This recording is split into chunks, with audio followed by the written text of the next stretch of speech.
Magandang hapon po sa ating lahat. Ito po ang latest sa Bagyong Enteng at sa pinag-ibayo nitong habagat base po sa 5 p.m. bulletin na ipinalabas po ng Pag-asa. Kaninang alas 4 po ng hapon, huling namataan ang Bagyong Enteng sa vicinity po ng Madela, Quirino. At ito po ay nagtataglay ng lakas na hangin na 85 km per hour malapit sa gitna at bugso na umaabot hanggang 140 km per hour. Inaasahang kikilos ito pahilaga-hilagang kanluran sa bilis na 20 km per hour. Ang Bagyong Enteng ay inaasahan po nga patuloy na kikilos ng pahilaga-hilagang kanluran at kikilos din po pahilaga dito po sa Cagayan Valley or Northern Cordillera Administrative Region.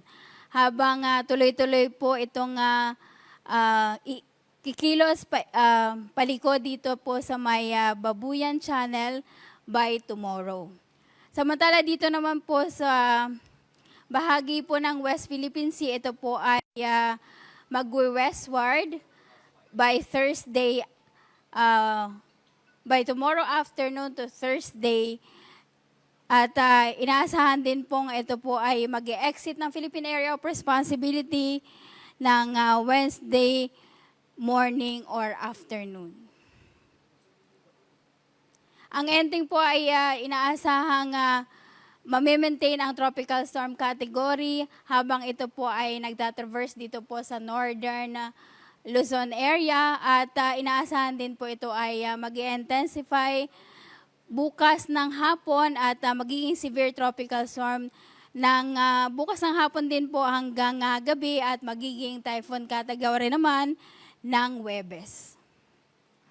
Nakataas pa rin po ang tropical cyclone wind signal number 2 sa Ilocos Norte, Apayao, eastern portion ng Kalinga, Cagayan kasama na po ang Babuyan Islands, Isabela, Quirino at northern portion ng Aurora. Samantala, tropical cyclone wind signal naman po ang nakataas sa Batanes, Ilocos Sur, La Union, eastern portion ng Pangasinan, Abra, nalalabing bahagi ng Kalinga, Mountain Province, Ifugao, Benguet, Nueva Vizcaya, nalalabing bahagi ng Aurora, Nueva Ecija, at eastern portion ng Bulacan. May tropical cyclone wind signal number 1 pa rin po sa Metro Manila, at dito po sa Rizal, northeastern portion po ng Laguna, pati sa northern portion ng Quezon Province. Samantala po kahit wala pong tropical cyclone wind signal ay maaari pa rin pong makaranas ang babanggitong ko pong mga lugar ng mga pagbugso ng hangin dulot naman po ng habagat.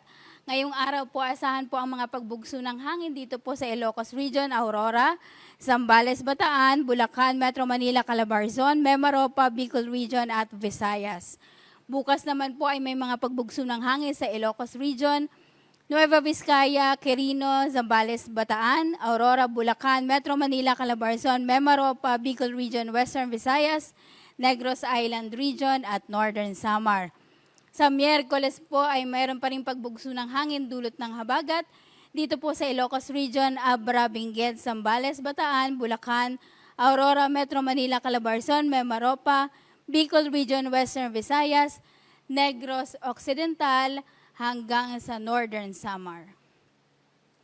Samantala, bukod po sa hangin ay merong kaakibat po na ulan na ang nadala ang Bagyong Enteng pati na rin po ang habagat.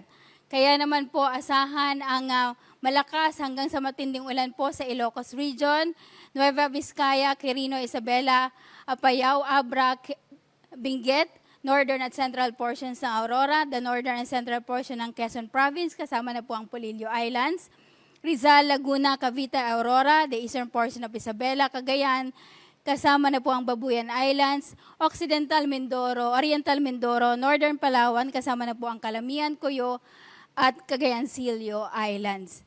Samantala, katamtaman hanggang sa malakas ng pong mga pag-ulan ang inaasahan dito po sa may Zambales, Bataan, Nueva Ecija, Bulacan, Rizal, Metro Manila, nalalabing bahagi ng Cagayan Valley, at Cordillera Administrative Region, nalalabing bahagi ng Palawan, Marinduque, Romblon, Camarines Norte at nalalabing bahagi ng Central Luzon, pati na rin po sa nalalabing bahagi ng Calabarzon. Bukas naman po, ito po ang magiging senaryo po ng mga pag-ulan. Malakas na pag-ulan at matindihang pag-ulan po ang inaasahan pa rin po sa Ilocos Sur, Abra, Occidental Mindoro, Northern Palawan, kasama na po ang Calamian, Coyo, Cagayan, Silio, Zambales at Bataan.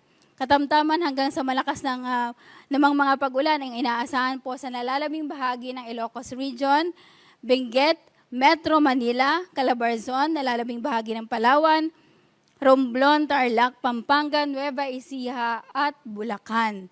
Samantala, sa Miyerkules, patuloy po ang mga pag-ulan at meron pa rin pong inaasahang mga pag-ulan, mas maulan po sa Ilocos Region, Zambales at Bataan.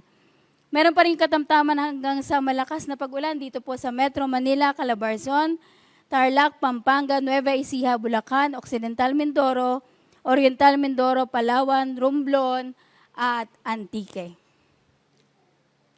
Inaabisuhan po yung ating mga kababayan na nasa lugar po na mabababa na pwedeng bahain o prone po sa pagbaha at maging sa areas po na nasa bulubunduking lugar o prone sa landslide na mag-ingat po at lagi pong makipagtulungan sa ating mga local government officials, LGUs at DRRM or risk reduction managers po sa inyong mga lugar.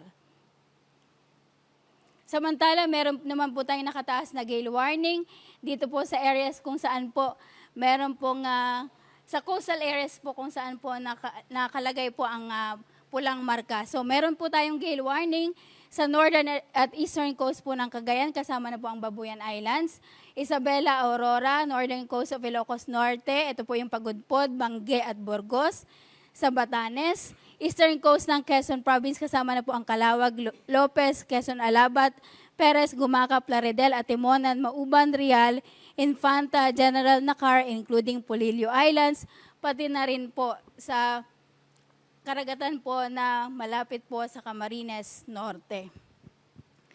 Although ito pong gale warning, ito ay warning po sa ating mga kababayang mangingisda na gumagamit ng maliliit ng sasakyang pandagat na bawal pong maglayag. Yung ating po mga kababayan na gustong mag-swimming dito po sa mga karagatan sa Luzon at Visayas ay inaabisuhan po na wag po muna sa panahon ngayon hanggang po sa Biyernes. Dahil sa mga ganitong panahon po medyo mahirap pong pagtiwalaan po ang dagat pag kahit katamtaman hanggang sa maalon po ang ating karagatan. So kahit po sa mga ilog na biglang tumataas po ang tubig ay panawagan po natin na tigilan po ng mga magulang yung mga kabataan na maligo po kahit po sa mga ilog po natin. Yan po ang latest ngayong 5 p.m. bulletin. Next po nating bulletin ay i-issue po natin 8 p.m. po ng gabi.